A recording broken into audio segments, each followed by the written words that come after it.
विषय की ओर आते हैं और आपको बताते हैं कि गुप्त नवरात्रि में कैसे करनी है 10 महाविद्याओं की पूजा अर्चना, ताकि आपको 10 तरीके का महा आशीर्वाद मिल जाए, भगवती की कृपा से आपके बिगड़े हुए कार्य बन जाएं। और कैसे गुप्त उपासना करनी है, कैसे गुप्त मंत्रों का जाप करना है, वो भी आप नोट करिए।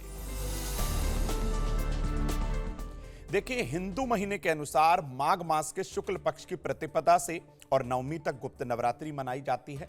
हमने आपको बताया ही था। देवी भागवत के अनुसार जिस प्रकार नवरात्रि में देवी के 9 स्वरूपों की पूजा होती है, ठीक उसी प्रकार गुप्त नवरात्रि में 10 महाविद्याओं की पूजा अर्चना आपको करनी है, यानी कि उनका आशीर्वाद आपको जरूर लेना है।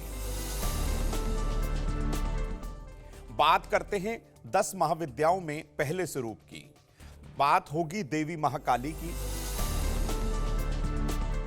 तो भाई, देवी काली 10 महाविद्याओं में से प्रथम स्वरूप हैं। इनकी उपासना से किसी भी कार्य की मुश्किल को खत्म किया जा सकता है, आसानी से कार्य को सिद्ध किया जा सकता है। आप जीवन में बहुत ज्यादा तनाव में हैं, तो भाई इनको प्रसन्न करने के लिए एक महामंत्र आपको दे रहे हैं। उस महामंत्र का आपको जाप करना चाहिए ताकि जीवन के तनाव खत्म हो जाएं। उस महामंत्र को आप नोट करें। ओम ह्रीम श्रीम क्लीम परमेश्वरी कालिके स्वाहा। इस मंत्र का हो सके तो लाल चंदन की माला से आफ्टर सनसेट यानी कि सूर्यास्त के बाद 108 बार जाप जरूर करें।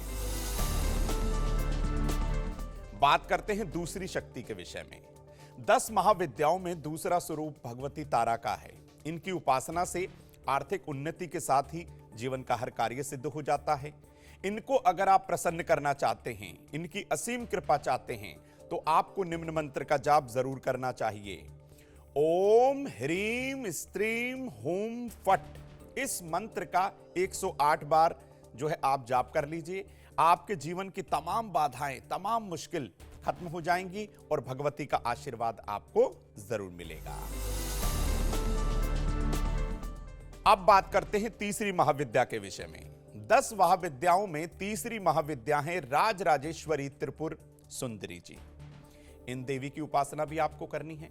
इनकी उपासना से भी जीवन की कठिनाई खत्म हो जाती है, रोग शांत हो जाते हैं, बिगड़े हुए कार्य बनने लगते हैं। इनको प्रसन्न करना बहुत आसान है। एक महामंत्र आप नोट करें। एम ह्रीम श्रीम त्रिपुर सुंदरियै नमः। इस मंत्र का भी आपको 1008 बार जरूर जाप करना है। ऐसा करने से भगवती का आशीर्वाद मिलेगा और तनाव हमेशा के लिए खत्म हो जाएगा। मित्रों, बात करते हैं अब चौथी शक्ति के विषय में।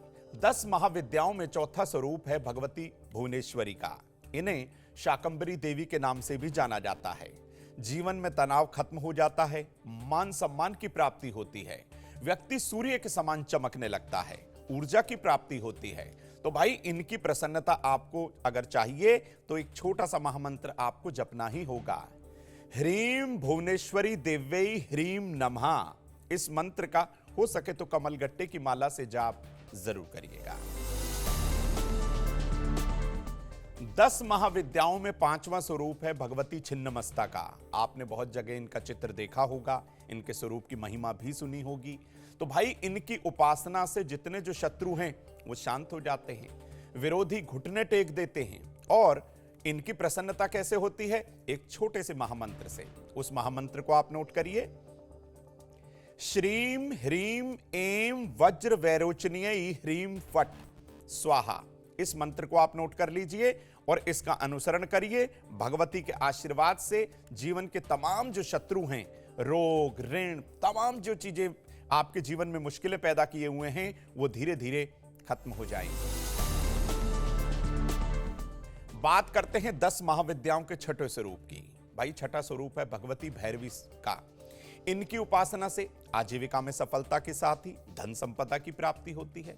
व्यापार अगर नहीं चल पा रहा हो तो इनकी उपासना करिए। इनकी उपासना के लिए भी आपको एक छोटे से महामंत्र का जाप जरूर करना होगा। ह्रीम भैरवी क्लोंग ह्रीम स्वाहा। इनका 108 बार जाप करिए, या लगातार हो सके तो 1008 बार प्रतिदिन, हो सके तो 9 के 9 गुप्त नवरात्रे आपको इनकी उपासना जरूर करनी चाहिए। बात करते हैं 10 महाविद्याओं में से 7वें स्वरूप की। सातवां स्वरूप है भगवती धूमावती का। इनकी उपासना से भी व्यक्ति को चारों दिशाओं से सफलता मिल जाती है।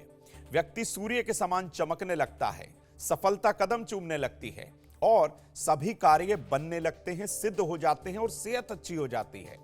कैसे करनी है इनकी उपासना? इनको प्रसन्न करना भी बेहद आसान है। भगवती को प्रसन्न करने के लिए आपको एक महामंत्र देते हैं, ओम धूम धूम धूमावती दिव्यई स्वाहा। इनका 108 बार जाप करिए। भगवती आपको एकदम से एनर्जेटिक कर देंगी, उत्साह उमंग आपके अंदर भर जाएगी। तो इनके मंत्र का जाप जरूर करिए। 10 महाविद्याओं में से 8वां स्वरूप है मां बगलामुखी का। इनकी उपासना से भी शत्रु घुटने टेक देता है, तमाम विरोधी शांत हो जाते हैं, वाक सिद्धि आपको होती है।